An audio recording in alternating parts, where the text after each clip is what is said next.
From MagicQ version 1950 onwards, we've now introduced a new feature called Live Copy Master. Let's see how this works.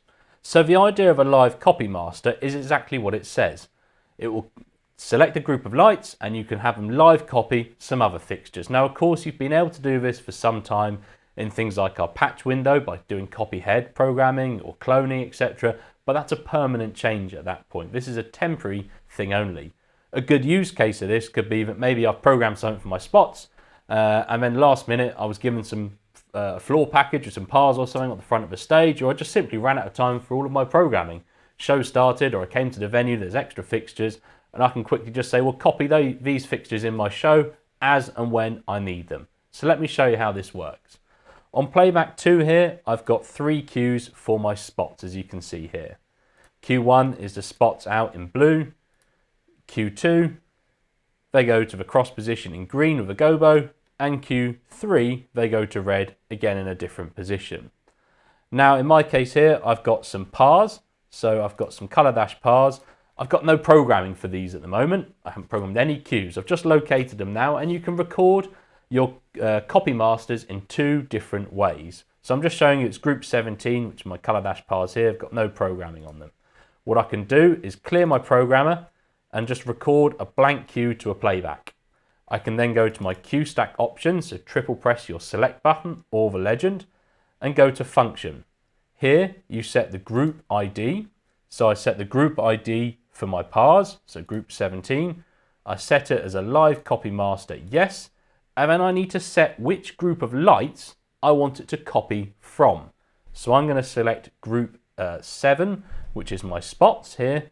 And now when I run that fader up, you can see the pars copy whatever my spot's doing. Of course, these are only pars with dimmer RGB, so they're only going to copy the color. But again, they're now copying the color of my spots, and looks like, yeah, I meant to program those. They're programmed, they're copying something. When I don't want them, I can just bring the fader down. It's a live copy. So I can now go to Q2.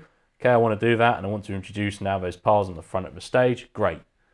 And you can break this down per attribute as well. The other way of recording a copy master is actually to record a cue with the attributes you want in. Of course, if you locate, it's going to have everything about the fixtures. So I could do another live copy. I could take my beams at the back of the stage here in the circle, locate them. It's going to put everything about them in my programmer and record a cue.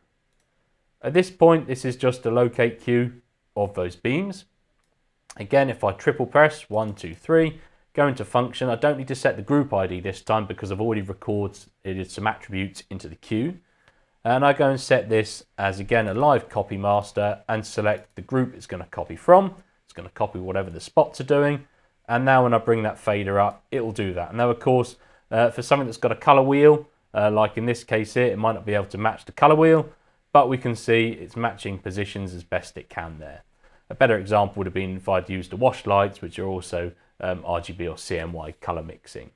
So Live Copy Master gives you the ability to bring in and out a copy of fixtures. It will work for things like effects as well. So here I've got my spots in a circle. If I bring up my Copy Master here, you can see my beams are following that circle as well. So that's our Live Copy Master introduced in MagicQ 1950 and onwards.